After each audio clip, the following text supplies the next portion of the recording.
somente crer, somente crer, tudo é possível, somente crer, somente crer, somente crer, tudo é possível, somente crer.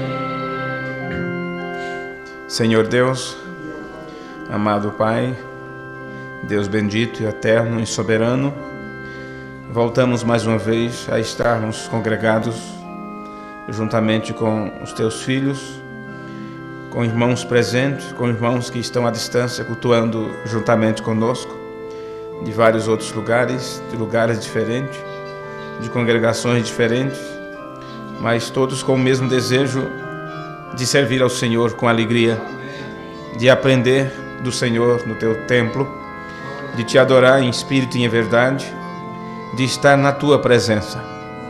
Porque por mais que o mundo se torna florido, por mais que o pecado se amontoa ao nosso redor, por mais setas inflamadas que o diabo tenta lançar sobre nós, cada vez mais nós sentimos esta necessidade de estarmos debaixo da tua potente mão. E pedimos nesse instante que o Senhor nos ajude, que o Senhor nos abençoe, que o Senhor nos purifique de todo o pecado, de toda a injustiça, e que a tua graça soberana possa cuidar de nós mais uma vez. E que possamos estudar a tua palavra na quietude do teu Espírito e aprender do Senhor e assim crescer na graça e no conhecimento teu. É no nome de Jesus, o teu Filho, que nós oramos e te pedimos. Amém. Amém. Amém. Deus os abençoe, Deus os guarde. É bom estarmos de volta mais uma vez. Amém? Amém. Nossa saudação para os irmãos que estão nos acompanhando pela internet. Deus abençoe a cada um de vocês. O irmão Pedro, lá de Angola, envia saudações e ele estava dizendo que estava tendo dificuldade com a conexão. Os aparelhos, o computador que ele está tentando ouvir não está muito bem, está falhando e por isso está ruim a conexão para ele. Espero que tudo dê certo, que o irmão consiga uma boa conexão, como muitos irmãos já têm conseguido, não é? Deus abençoe. Como os outros irmãos que estão espalhados por aí, que não deu tempo eu olhar quem está conectado ou não. Mas o certo é que nós vamos dar continuidade neste culto, estas reuniões que estamos tendo sobre o livro de Josué. Para aqueles que entendem o que é o ministério do ensinamento, sabe o quanto que é importante conhecermos e entendermos estas coisas. E nós vamos ler um pouquinho hoje, alguns versículos, no livro de Ezequiel. Vocês já procurem, para não perdermos nenhum tempo. E eu quero dizer para vocês que depois de nós termos compreendido algo sobre a divindade, sobre Deus mesmo, e quando percebemos isso, do que é o livro aberto, o que é a revelação de Cristo, que tempo seria este que Deus se manifestaria para conversar com o seu povo, tratar com o seu povo. Depois disto, Deus nos abriu esta porta, vamos dizer assim, nos derramou esta chuva de ensinamento a respeito do estudo sobre Josué e Efésios. E agora, mais que nunca, nós estamos conscientes da nossa posição em Cristo e do quanto precisamos estarmos posicionados na palavra de Deus. É a única forma de não sermos movidos por ventos de doutrina, é a única forma de não ficarmos preocupados com quem vai ou quem vem, com quem cai à direita ou à esquerda, porque chegou o momento de possuirmos aquilo que é nosso, por direito, não porque tenhamos direito a alguma coisa, mas porque o dono de todas as coisas nos deixou esta herança, não é? E nos assegurou, dizendo, é seu, é tua, então você tem que entrar para possuir isto. E claro que, desde que nós iniciamos, temos entrado em alguns detalhes e alguns assuntos que deixará algumas pessoas um pouco preocupado, um tanto quanto preocupado com o tipo do ensinamento. Irmãos que já estavam com suas mentes, vamos dizer assim, cheias de ideias e de pensamentos, não é? Interpretação de homens, achando que era uma grande revelação. E claro que quando se ensina algo diferente daquilo que se pensava, causa um choque, causa um impacto. Então são muitas coisas que colocaram em nossa mente, e isto com boas intenções, e era o início que tínhamos, é a mesma coisa de seus filhos quando são pequenos, e às vezes você precisa contar determinadas historinhas para eles, e você sabe que você fica torcendo que eles cresçam para entender melhor as coisas, porque até ali você só pode contar aquelas historinhas infantis. E com isto ele vai imaginando e vai crescendo. Mas quando crescem, então eles precisam deixar essas coisas, eles por si próprios descobrem que seus pais não podiam ir adiante daquilo que eles contaram. Você até gostaria de ser mais claro, mas nem sempre a mentalidade deles acompanharia. Então você por si mesmo vai ter que ter suas próprias experiências sobre a vida e ver que não era bem assim, que não te ensinaram tudo, foi apenas uma pequena parte e, vamos dizer assim, enrolaram tua mente de aprendiz no início. Então você por si próprio vai crescendo e vai deixando de lado as coisas de menino e vai adquirindo pensamentos de adultos, né? De pessoas amadurecidas. E foi isto que Paulo disse. Quando eu era menino, eu falava como menino, brincava como menino, corria como menino, tudo como uma criança. Mas depois que eu cheguei a ser grande, então eu deixo de lado as coisas de menino. Na fé é do mesmo jeito. Era disso que Paulo estava nos ensinando. No início, o que te contaram, o que nos ensinaram, era tudo o que poderíamos entender naquele tempo. Mas chegou-se um momento que você precisa agora fincar seus próprios pés, andar com seus próprios pés, lutar pelo terreno que é seu, não é? E possuir aquilo que está nas Escrituras, que foi prometido para cada filho, para cada filha de Deus, que se manifestariam, que se identificariam na palavra nos últimos dias.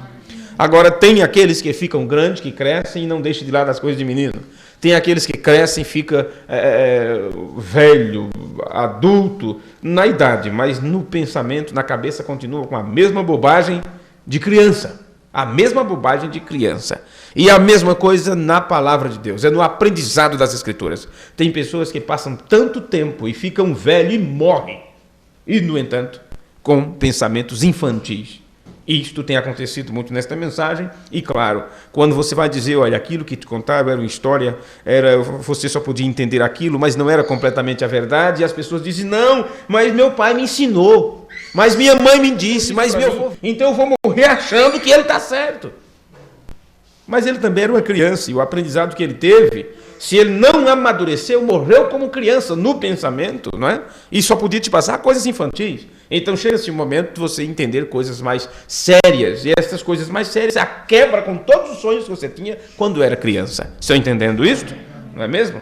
Então o que nós temos aprendido ultimamente, nesses últimos cultos, foi a respeito da coluna de fogo hoje, a forma que ela está nos guiando, e mostramos isto lá no livro de Josué, na trajetória pelo deserto, ali para entrar em Canaã, depois daquele acampamento, que as pessoas estavam tão acostumadas a olhar para cima, para a coluna de fogo que estavam guiando, e agora um novo ministério entra em cena, dentro do ministério de Josué, que era um ministério de introdução, e dentro ali, um ministério começa a tomar lugar.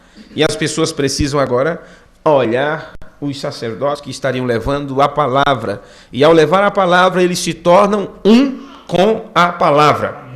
E aquilo foi muito importante. Depois disso, aprendemos que se a palavra é a primeira que sai do acampamento, então as pessoas teriam que deixar tudo de lado para seguir a arca, para seguir a palavra, ou seguir o ensinamento. E o que acontece é que tem que haver um espaço entre as pessoas e a arca. E quando se entende este espaço e a forma que esta palavra na frente está ali para guiar, então você pode compreender o que é o ministério da hora. E se você não compreender o ministério da hora, você ficará olhando apenas para o passado, para o que Deus fez através do profeta, e imaginando o futuro, esperando que Deus o levante de novo para continuar a trabalhar com você, porque você sente que não ficou completo, que você não amadureceu com o ensinamento que teve, E você diz, então Deus terá que levantar este homem de novo para continuar a me ensinar as coisas. E quando você pensa assim, você não entendeu o ministério da hora. Como Deus está trabalhando e que ministério é este? Então, para continuar sabendo, aprendemos então que o ministério da hora, sendo que Deus enviou um profeta com a totalidade da palavra, com o livro aberto, e ele disse então que outras pessoas teriam que levar isto adiante. E dentro do livro de Josué e dentro do livro de Efésios, então você chegou a uma compreensão que tantas vezes você tinha escutado, mas agora ficou mais clara quando você entende porque Deus mesmo é quem levanta apóstolo, profeta, evangelista, pastores e mestre, e isto para fazer o acabamento, que é perfeição, visando, desejando, querendo, a fim de que os santos sejam aperfeiçoados. E esta perfeição vem através da totalidade da palavra. É o próprio Deus. A palavra sendo o próprio Deus, chega até as pessoas agora através do quíntuplo de Efésios. E não tem outra forma de alcançarmos a perfeição se não for através do quíntuplo de Efésios. Não importa o quanto que as pessoas interpretem, não importa o quanto que queiram sugestionar os outros ou enganar os outros e dizendo não precisamos de mais nada que isso, já temos a mensagem, já temos um profeta, o profeta disse que existe o quíntuplo de Efésios e nos levou para o livro de Josué, nos levou para o livro de Efésios, nos mostrando que sem isso não pode haver perfeição. E ainda nos mostrou que este ministério da hora estaria trabalhando no meio, dentro da igreja. E isto é Deus mesmo. Então, claro que por causa disso vem as interpretações. E as interpretações são erradas, porque não é a interpretação do cumprimento da palavra. O profeta disse que a palavra é interpretada quando Deus a cumpre. Quando Deus cumpre sua palavra, ele então mostra para nós o significado ou a interpretação. Mas quando é o homem tentando dizer o que aquilo significa, então ele está interpretando e contraria tudo aquilo que Deus tem dito para ser. E o que acontece? Quando se sabe que isso trabalha-se no meio da noiva, dentro da noiva, é o ministério de Deus agora trabalhando no meio do povo. Se antes era um homem ungido, depois torna-se um povo ungido. Então eles dizem, então a noiva é quem tem que fazer tudo. E perguntaram para o irmão Branham, terá a noiva um ministério no tempo do fim? Ou antes do rapto? Ele disse, correto, isto é o que está acontecendo agora mesmo. E no meio dela tem apóstolo, profeta, evangelista, pastores e mestres. Então o irmão Branham levou o ministério da noiva, mostrando que isto é através do quíntuplo de Efésios. Vocês estão lembrados que aprendemos isto nos penúltimos cultos que tivemos sobre esta série. Então o que acontece? Então alguém se levanta com a doutrina e sabendo-se então que os mortos em Cristo terão que ressuscitar primeiro, e se nós o que ficarmos vivos não nos adiantaremos a ele, primeiro aos mortos em Cristo. A trombeta soará e os mortos em Cristo ressuscitarão primeiro e depois nós é que seremos transformados. Então surge-se a ideia de que é o mensageiro que terá que levantar os mortos, falar para os mortos levantar. Então outros dizem de outra forma, eu não quero entrar em detalhes sobre essas questões. E outros dizem que é a noiva que terá a voz de arcanjo, que falará a palavra e para que se levantem os mortos. No entanto, nós não podemos nos adiantar nem ficarmos atrasados, porque tem uma distância certa da palavra. E a distância certa da palavra, quanto a essa questão, diz que ele desceu do céu com alarido, voz de arcanjo e a trombeta de Deus. Amém. Ele, Deus mesmo. E não queira colocar isto em mais ninguém. Pois bem, mas antes de lermos aqui Ezequiel, já que nós falamos sobre esses ministérios, e o ministério da hora no culto anterior, vamos falar um pouquinho sobre os querubins nesta noite, apenas dar uma pequena pincelada sobre isto, não é? E assim vamos formando este quadro. Mas eu quero ler algo aqui na mensagem Jeová Jireh, parte 3, que o William Branham pregou no dia 4 de abril de 1964. Parágrafo 109 do sermão Jeová Jireh, terceira parte. Assim tem cada era da igreja caído por causa da má interpretação da palavra. Toda vez que a igreja caiu durante qualquer uma dessas 7 eras, foi por causa da interpretação. Deixando o intérprete que Satanás a interpretou para Eva. Certamente que poderia ser correto. Certamente isto. Certamente que tudo isso não pode ser. Isto não pode? Sim, eu sei, certamente. E assim foi. Mas se Deus disse assim, isto faz aquilo ser assim. Não há nenhum certamente para aquilo.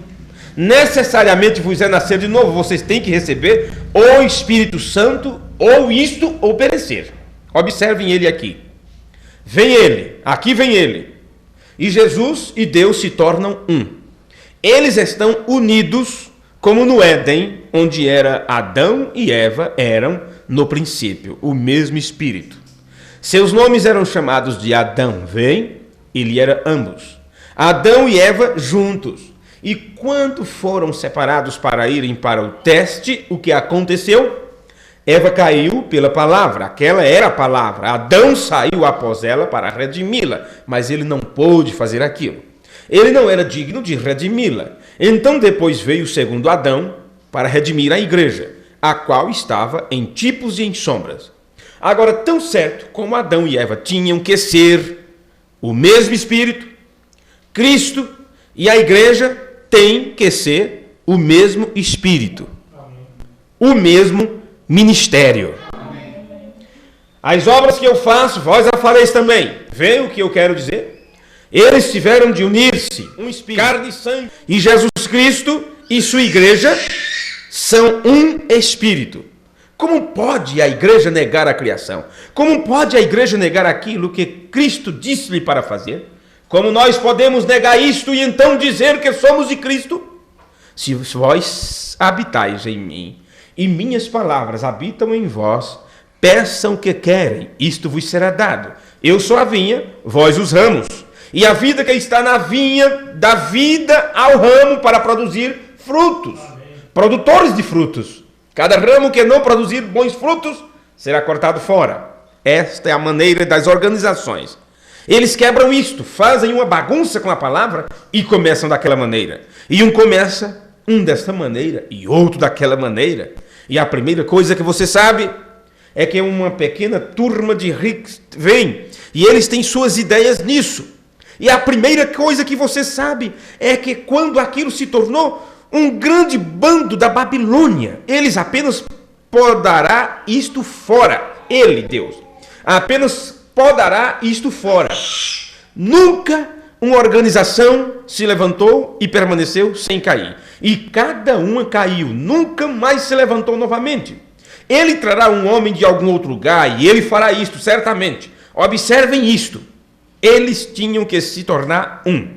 Jesus disse então que a vida que estava nele estaria em sua igreja. E aqui está exatamente o que ele prometeu para os últimos dias.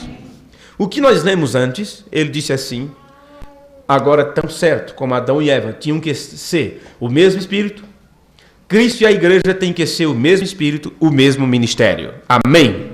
Então, de quem é o ministério da noiva? É o ministério de Cristo. Como trabalha nos últimos dias, apóstolo, profeta, evangelista, pastores e mestre. Isso acredito que esteja bem fincado, não é mesmo?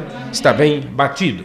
Então vamos ler Ezequiel capítulo 1 e o versículo 10 a seguir. Vamos ver, você já está com a sua Bíblia aberta, vamos ler isso. E a semelhança dos seus rostos era como o rosto de homem. E do lado direito, todos os quatro tinham rosto de leão, e do lado esquerdo, todos os quatro tinham rosto de boi, e também tinham rosto de águia, todos os quatro. Assim eram os seus rostos. As suas asas estavam estendidas por cima, cada qual tinha duas asas juntas, uma à outra, e duas cobriam os corpos deles, e cada qual andava para diante de si. Para onde o Espírito havia de ir, iam, não se viravam quando andavam. Amém. Vamos orar. Deus Pai, já aprendemos tanto neste culto, e só em ler esta Tua palavra nos faz lembrar de coisas profundas e misteriosas que estavam escondidas e seladas com 7 selos, e que eram como símbolos, mas agora quando isto é revelado a nós, nós podemos compreender o significado disto. É tão bom saber que o Senhor guardou isto para nós, os teus filhos, e podemos alimentarmos disto, saboreando este alimento que tem vindo do céu para alimentar as nossas almas. E se cremos nisso, Pai, que é a Tua palavra, que é tudo que o Senhor tinha para nós enquanto estivéssemos aqui na terra, então que esta palavra traga para nós cura dos nossos corpos físicos e mortais, que esta palavra traga vivificação para o nosso espírito e para a nossa alma, e que possamos a cada dia nos sentir mais vivos na Tua presença, com esse espírito vivificante que veio de Cristo Jesus para estar na Tua igreja. No nome de Jesus nós pedimos. Amém. Amém. Pois bem, sentados, entendemos então que este Deus trabalha desta forma e que o ministério dela é o dele, o ministério dele é o dela. A tal ponto que todos tomaram o nome dele, porque tem que se tornar ele. E a Bíblia diz, o mesmo Espírito que ressuscitou a Jesus dos mortos habitar em vós, então ele também vivificará os nossos corpos mortais. Paulo nos ensinou isto. Então, como é que você pode se tornar um com Cristo, a ponto de ser o mesmo ministério? É se o mesmo Espírito que estava em Cristo estiver em você. Este Espírito vem para a igreja, este Espírito vem para nós através da palavra, porque o Espírito é a palavra. Então aqui nós encontramos algo, porque estamos tratando da Arca do Testemunho, que representa para nós a palavra, e que era guiada pelos sacerdotes, ou levada nos ombros dos sacerdotes, e um pouco acima dos seus corações, né? Como o irmão Brando nos ensina. E claro que esta arca tinha ali o querubim por cima, com as suas asas pendendo uma por cima da outra. E agora, no livro de Ezequiel, nós encontramos como era a aparência desses querubins. E a semelhança dos seus rostos era como o rosto de homem. Agora, entenda que agora você encontra 4 rostos aqui, que é homem, leão, boi e águia. Então, você pensa nos 4 animais e você vê 4 rostos, apenas isto. Mas, de acordo com essa descrição, você tem 4 animais, cada um com 4 rostos. De cada lado que você olhar, você vê a águia. Do outro lado que você olhar para os 4 animais, você vê o boi. Do outro lado que você olhar, você vê o homem. Do outro lado que você olhar, você vê o leão. Vamos ler novamente. E a semelhança dos seus rostos era como o rosto de homem. A semelhança dos seus rostos era como o rosto de homem. Depende de qual lado o profeta olhou. E do lado direito, todos os 4 tinham rosto de leão. Então, cada animal tinha 4 rostos. A verdade é esta. Não é isso que você está entendendo aqui? Amém. Do lado esquerdo, todos os 4 tinham rosto de boi. E também tinham rosto de águia, todos os 4. Assim eram os seus rostos.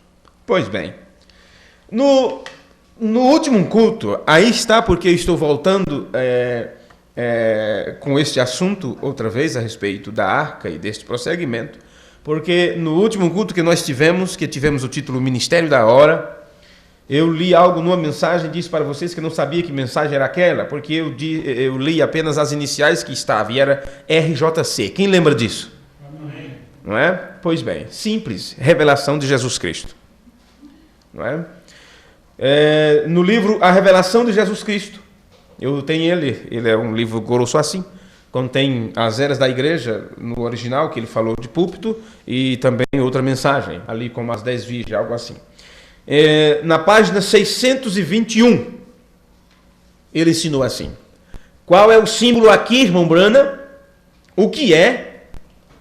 Significa que estes guardiãos, ou este séquito, eram a arca de Deus. Eram a arca de Deus.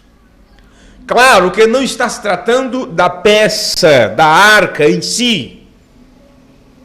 Estamos falando daqueles que estavam ao redor. Irmão Bruno disse que aqueles ao redor era a arca. E isto por quê? Porque eles se tornam um com a arca. Da mesma forma que você se torna um com a palavra. Então ele continua. Eles estavam viajando, rodando sobre rodas, quando Ezequiel os viu. O que Ezequiel viu? Ezequiel viu algo que estava acontecendo naquela caminhada de Israel também. Porque esses animais guardam o trono, guardam o lugar mais sagrado. E o que era mais sagrado nos dias de Israel estava dentro da arca. Então, se hoje você sabe o que é o mais sagrado para você, que é a palavra, e uma vez que você se torna um com a palavra, tem que haver esta guarda ao seu redor, porque você também se torna a palavra. Veja. Agora, está tão guardado que no outro culto nós aprendemos, irmão Bruno, dizendo, nada pode penetrar ali, nada pode se filtrar ali, nada pode vazar, não pode ser acrescentado nem tirado. O diabo até que tenta, até que ele procura fazer alguma coisa, mas toda vez que ele... Aquela voltagem, esta casa é reservada para Deus. Esta mente está batizada com o Espírito Santo. Aqui você não pode. Este coração é de Deus. O trono do Senhor está estabelecido aqui. Este adora a Deus com inteligência, em espírito e em verdade. Vê? Vamos lendo. Eles estavam viajando, rodando sobre rodas, quando Ezequiel os viu. Nisto que você acabou de ler. Mas quando João os viu, eles já haviam chegado à sua posição correta no céu. Amém? Estamos tratando o que com o estudo de Josué e Efésios?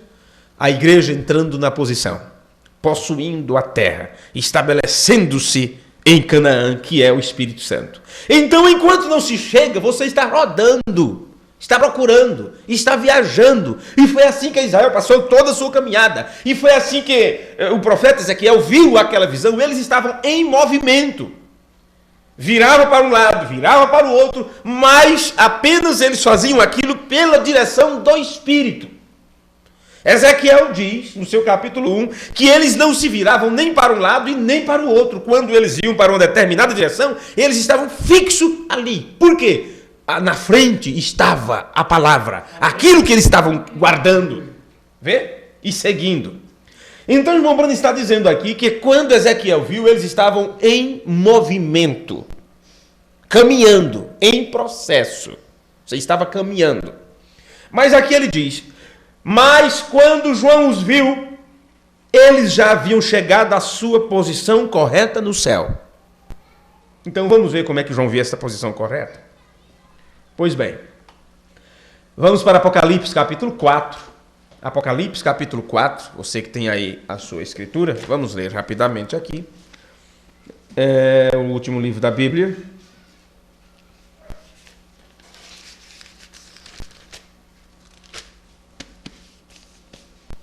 Apocalipse capítulo 4, versículo 6 e 7. E havia diante do trono um como um mar de vidro, semelhante ao cristal, e no meio do trono, e ao redor do trono, 4 animais cheios de olhos por diante e por detrás. E o primeiro animal era semelhante a um leão. João aqui está colocando as coisas em ordem, mostrando a posição que ele viu. Irmão Bruno disse, quando João os viu, eles já haviam chegado à sua posição correta no céu. Lá eles estavam em movimento, em direção de. Mas agora João os viu estabelecido. E esse estabelecimento era ao redor do trono. Um trono que é semelhante ao que? A pedra de jaspe e sardônica. Estão lembrados agora do estudo? Por que as cores é importante? Então o que desceu nesse último tempo, nesses últimos dias, o que desceu para a igreja? O que desceu para a igreja? Um anjo forte. E a semelhança dele é o quê?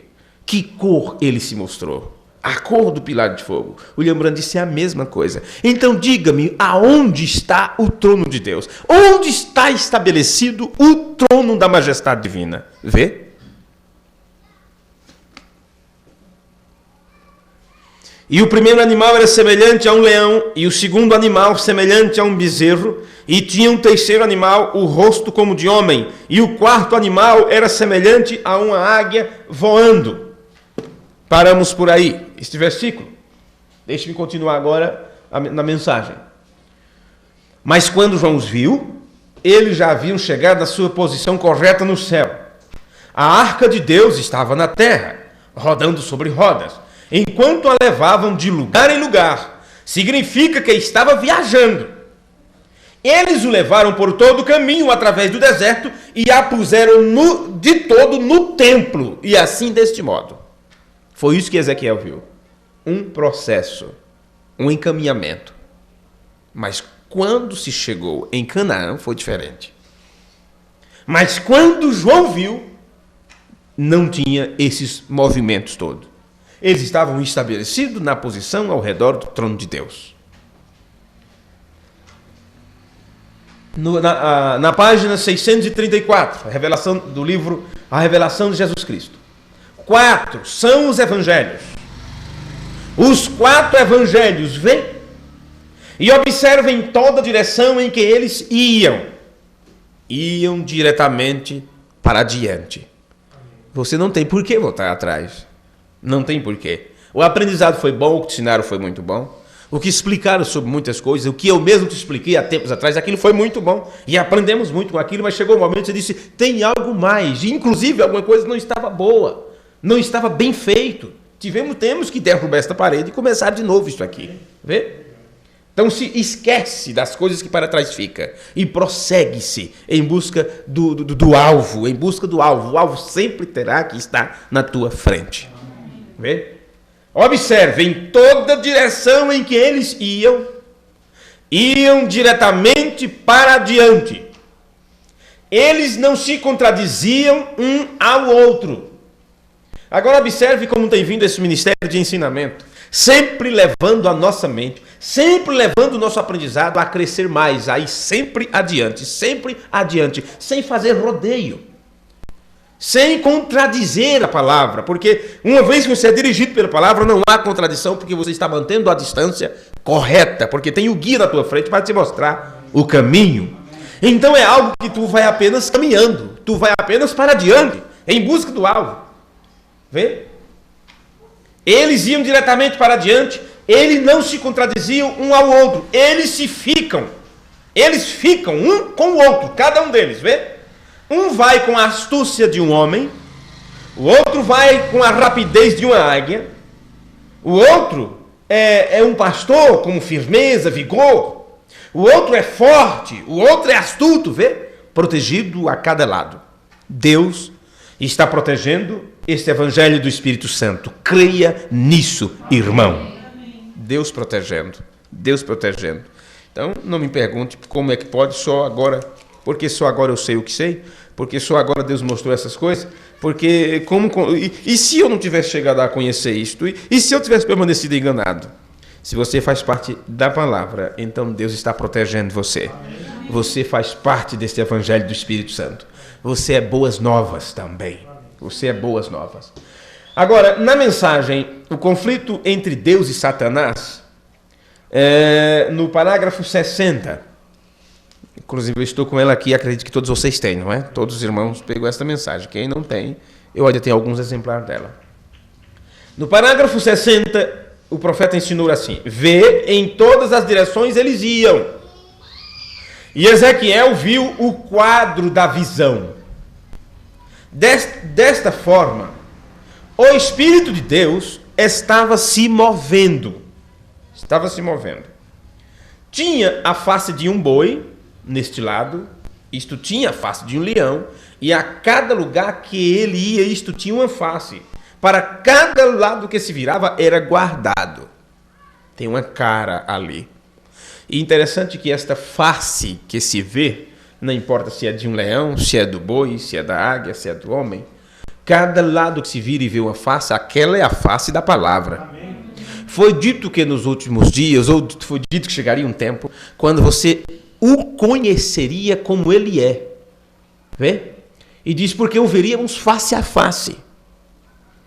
E sabendo você que Deus nunca foi visto por ninguém, mas tem a face através da qual ele se manifesta, e a face de Deus, que você teria que vê-lo, que se manifestaria nesses últimos dias, seria a face da palavra.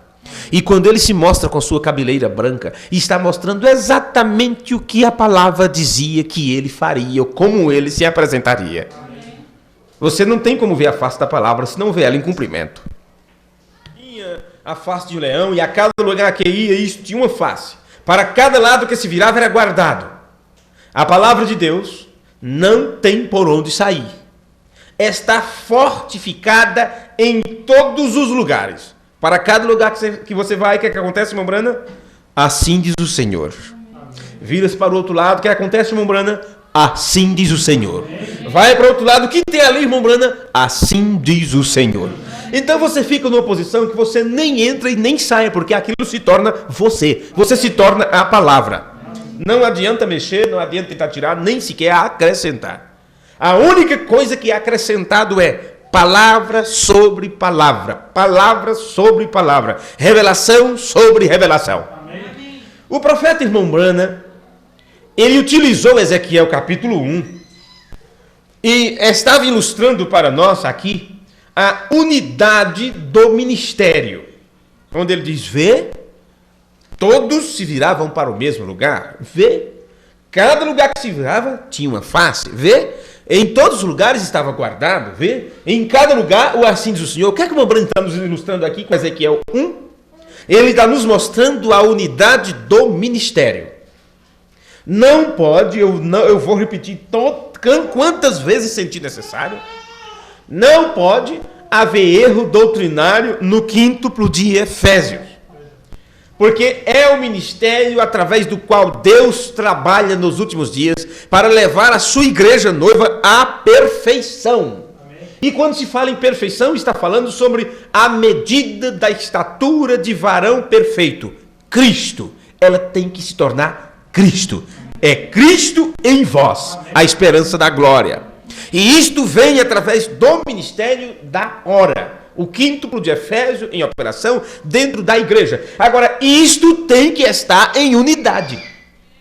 Então nós nos deparamos agora com um problema muito grande, muito sério.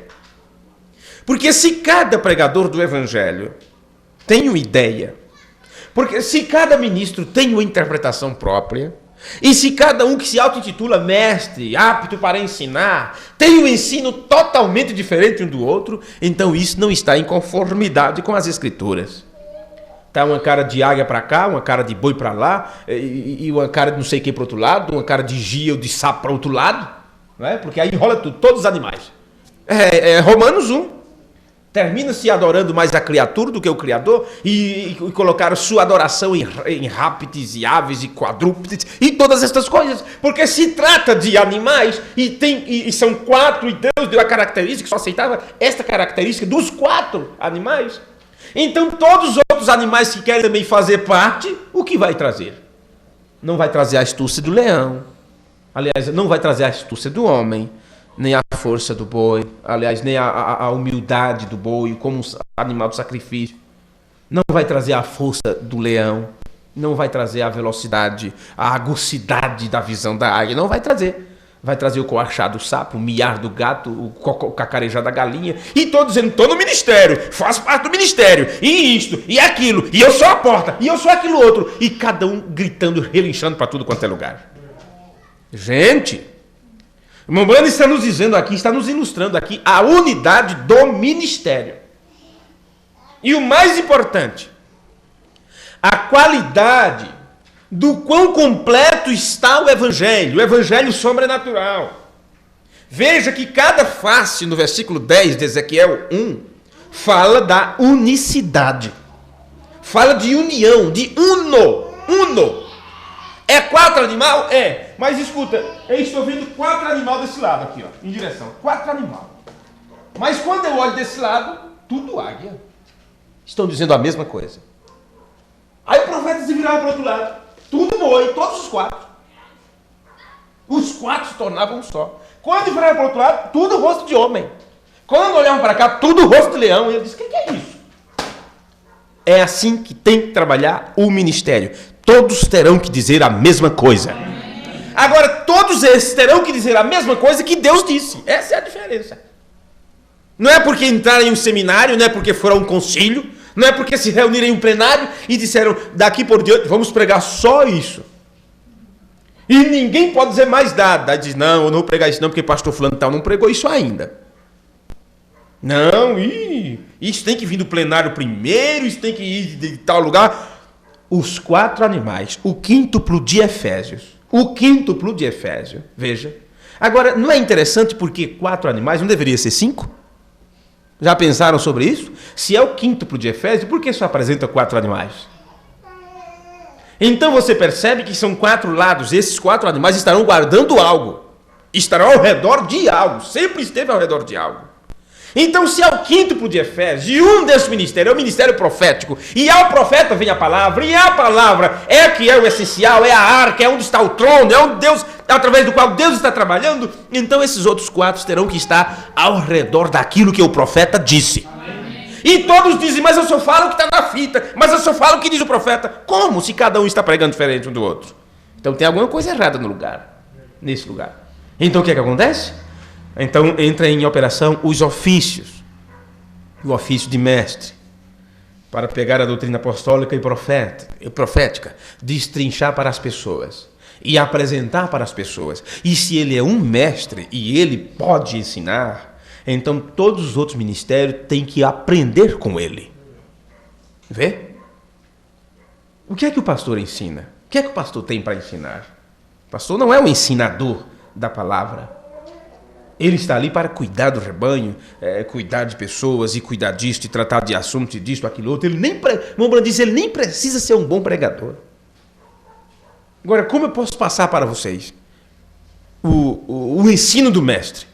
Então, eu preciso me assentar e aprender com o mestre. Se vocês não podem ter o mestre para ensinar para vocês, então será minha responsabilidade aprender com o mestre e dizer, o mestre ensina desse jeito. Porque o mestre tem que estar dizendo o que está no centro, o que está na palavra, o que Deus diz. O oficial do evangelismo, o oficial evangelístico, ele tem que estar falando a mesma coisa. E assim, todos eles terão que estar falando tudo a mesma coisa. A visão de Ezequiel, William Branham nos ilustra isso, mostrando esta unidade do ministério. E ainda o quanto que estes 4 evangelhos estavam em conformidade com a mesma coisa. Cada face, no versículo 10 de Ezequiel 1, fala desta unicidade ou exclusividade, todos voltados para uma mesma direção. E isso mostra o que aconteceu com os 4 evangelhos, com Mateus, Marcos, Lucas e João. Todos eles estão guardando o quê? O livro de Atos. O que acontece no livro de Atos? O trabalho, o ministério do Espírito Santo através dos apóstolos, levantando ali a igreja primitiva, no ministério Alfa. A mesma coisa repete no ministério Ômega. A mesma coisa. Mateus é o leão, e ele, representando o leão, fala de Cristo. Marcos, o evangelho de Marcos, é o evangelho do boi, fala de Cristo em sua posição como servo. O evangelho de Lucas é a face do homem e fala do ofício de Cristo como o Filho do Homem. Por último, você encontra João, ali é a águia voando, e fala do ofício de Filho de Deus em sua forma como Espírito Santo. Por isso que o ministério ou o ofício de Filho de Deus, ele entra em operação durante o período das 7 eras da igreja, enquanto Jesus, o Filho de Deus, fica à destra da majestade divina como memorial. O Espírito Santo aqui na terra faz um trabalho dizendo, eu vou colocar todas as coisas debaixo dos teus pés. E durante todo este tempo, aquele que foi crucificado teria que ser conhecido e reconhecido como o unigênito do Pai, cheio de graça e de verdade, aquele que era o Filho de Deus e será por toda a eternidade o Filho de Deus, que foi obediente à vontade do Pai, a ponto de poder se tornar um com o seu Pai. Por isso, o Espírito Santo é o único que pode nos convencer, nos converter para estas coisas e nos fazer lembrar de tudo que Jesus disse para nos guiar em toda a verdade. No livro de Gênesis, no capítulo 3, versículo 24, os querubins, eles foram colocados, eles foram postos ali no horto, ou no jardim do Éden, pelo próprio Deus. E isto para guardar o caminho da árvore da vida. Tinha um caminho que chegava até a árvore da vida. E os querubins foram colocados ali para guardar isto. E está assim no livro de Gênesis. E havendo lançado fora o homem, pôs querubins ao oriente do jardim do Éden. E uma espada inflamada que andava ao redor para guardar o caminho da árvore da vida. Isto foi feito no Éden com o propósito principal, com o propósito de evitar que o homem tomasse do fruto da vida estando ele numa condição caída, em pecado. Porque ele não tinha participado de nenhuma das duas ainda. Foi proibido ele comer da árvore da ciência do bem e do mal, mas não foi proibido ele comer da árvore da vida. Mais uma vez que o diabo deu meia volta em sua mente, é como pegar uma pessoa e roda, depois solta. Você fica tonto pendendo para um lado e para o outro, não é? Não é assim? Isso significa cirandar. Quando o diabo ciranda com uma pessoa, faz isso. Quando ciranda com um ministro, faz isso. Deixa ele tonto, roda. Quando solta, a pessoa está para lá e para cá, não sabe como se atinar. Até voltar em si, meu filho, o estrago já está feito. Já pisou onde não devia, já caminhou por onde não devia caminhar. E foi isso que o diabo quis fazer com Pedro. E quando quis fazer com Pedro, queria interpretar a palavra para Jesus, dizendo para Jesus que não era como Jesus estava dizendo. Jesus disse: o filho do homem vai entrar em Jerusalém, vai ser morto, vai ser crucificado, vai ser entregue, vai apanhar e tudo. Pedro disse: não, Senhor, isso não vai acontecer com o Senhor, não. Misericórdia. Aonde isso vai acontecer com o Senhor? Tu, filho de Deus vivo, não vai acontecer. Jesus disse: para trás de mim, Satanás. Tu não sabe quantas vezes, Pedro, o diabo pediu para se andar contigo. Não sabe quantas vezes. Não é? Então é isso. O que ele quer é isso, é te dar uma rodada, sabe? Te deixar tonto para que você caia em algum lugar por aí afora. Então o que acontece? Quando ele fez isto com Eva e Adão, tentou ajudar e ficou na mesma situação e tudo mais. Então, naquela situação caída, ele não podia participar da árvore da vida, porque senão, se ele comesse da árvore da vida, ele ficaria eternamente nessa situação de queda, em pecado. O que acontece? Foi colocado os querubins ali para guardar, e uma espada inflamada, como diz o livro de Gênesis, capítulo 3, versículo 24, que andava ao redor para guardar o caminho da árvore da vida. A espada ficava ao redor. E se ele tentasse por um lado, tinha um querubim que dizia: aqui não. Quem sabe Eva, lá por aquele lado eles não vê. Quando chegava lá, outro. E interessante que a trajetória dos querubins, eles caminham em zigue-zague. E talvez seja por isso que eles não possam ser alcançados. Você sabe como é que se anda em zigue-zague? Sabe? Então eu vou por ali para ver a coisa. Quando chegava lá, o outro dizia: não, senhor, não pode. Nessa situação, não. Está proibido de entrar aqui. Pois bem, então ali ele não podia participar do fruto, estando naquela condição de queda. Mas agora, em Josué capítulo 3, nós não lemos hoje o capítulo 3 de Josué, mas já lemos por 3 ou foi 4 cultos consecutivos. Capítulo 3 de Josué. Em Josué capítulo 3, o ministério está abrindo passo ao povo para entrar na terra da promessa. E quando você percebe isto, que ali em Josué capítulo 3, aquele ministério é aberto ao povo, e foi dito: olha, agora os homens vão estar com a arca sobre os ombros, e é o que vocês devem seguir, é isto.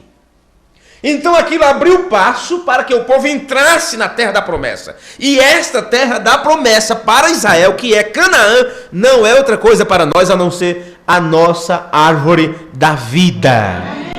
Você tem que comer disto. Por isso que quando eles entraram em Canaã, cessou de cair maná.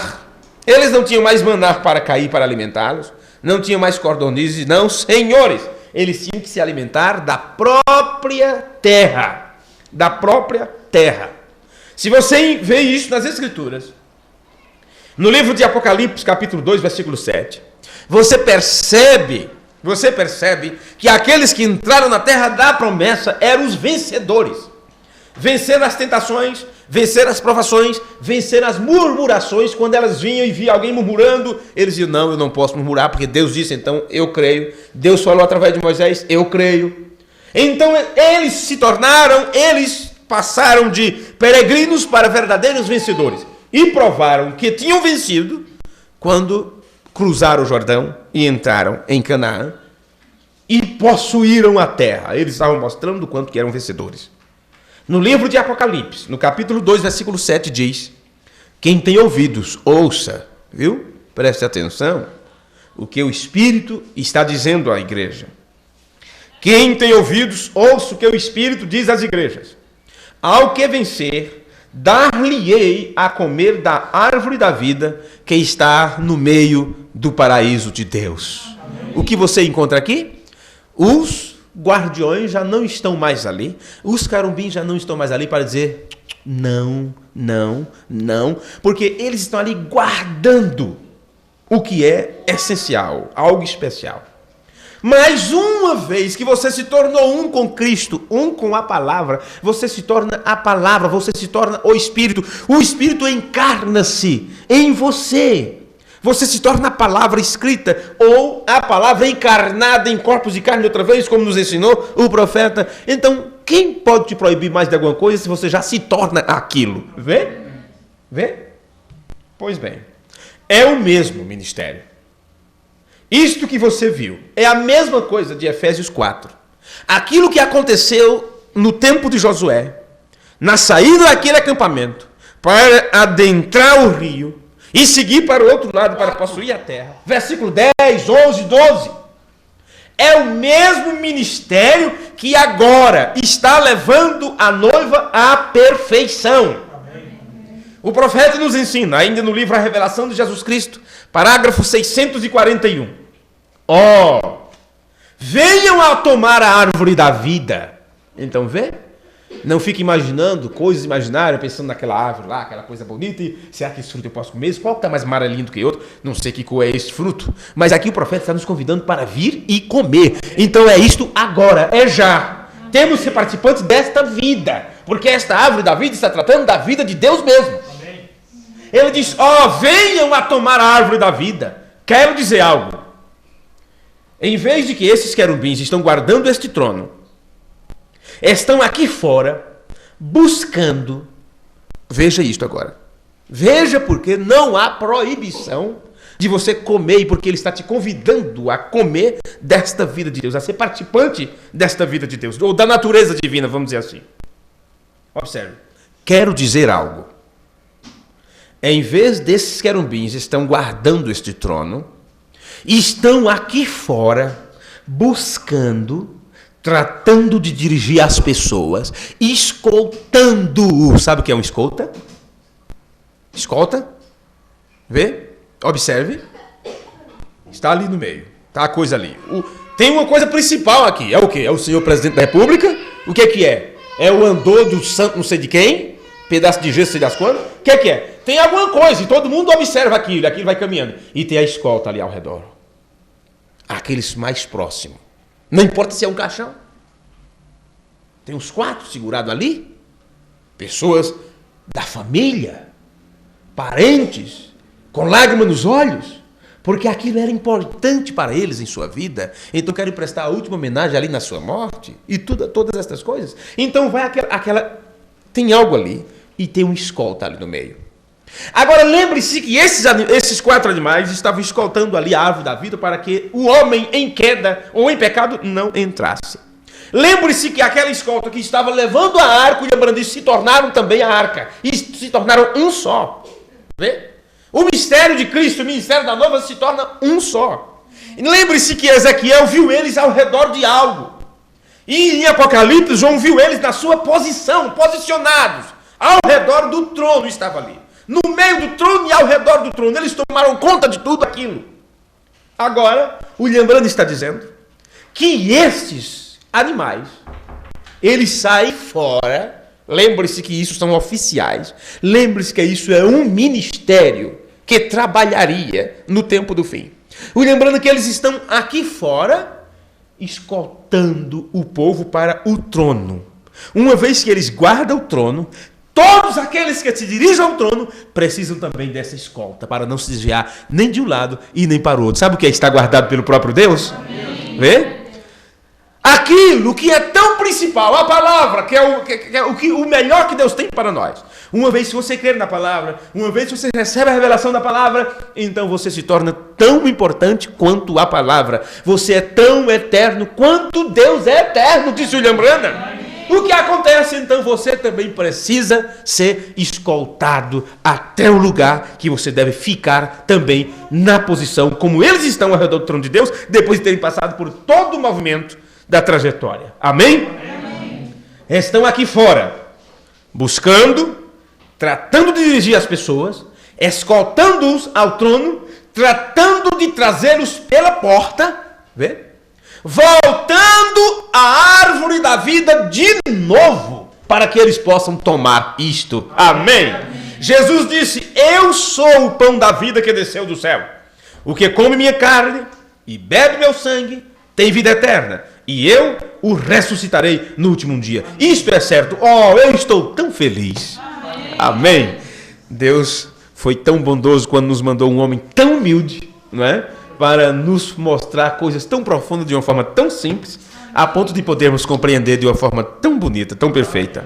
Que o Senhor nos abençoe. Vamos nos colocar de pé e agradecer a Deus por mais esse tempo que temos, esse tempo que tivemos de aprendermos sobre a sua palavra. Grande Deus, nosso eterno Senhor, te agradecemos no nome de Jesus Cristo por tua graça misericordiosa para com cada um de nós. Obrigado por este culto e por este ensinamento, Senhor. Que o Teu Espírito Santo continue falando conosco, falando aos nossos corações. Que ao voltarmos para os nossos lares, que ao irmos cuidar dos nossos compromissos normais, naturais, como homens, mulheres e crianças, que o Espírito Santo, o nosso guia, o nosso mestre, continue nos instruindo nas coisas profundas do Senhor. Que possamos a cada dia crescer neste conhecimento e estarmos mais próximos de Ti. E que estes querubins sagrados e santos, ó Deus, que estes guardiões possam estar ao nosso redor, nos escoltando de volta ao trono, nos levando de volta para a posição que temos que estar. E se estamos no Espírito, estamos no trono, estamos exatamente no lugar que Tu queres que cada um de nós possamos estar. No nome de Jesus, o Teu Filho, nós te pedimos e te agradecemos. Amém. Amém. Que a beleza de Cristo se veja em mim, toda sua admirável pureza e amor. Vem tu, chama divina, todo meu ser refina, até que a beleza de Cristo se veja em mim. Que o Senhor vos abençoe. Deus os guarde e até o culto de sexta-feira, se o Senhor nos permitir.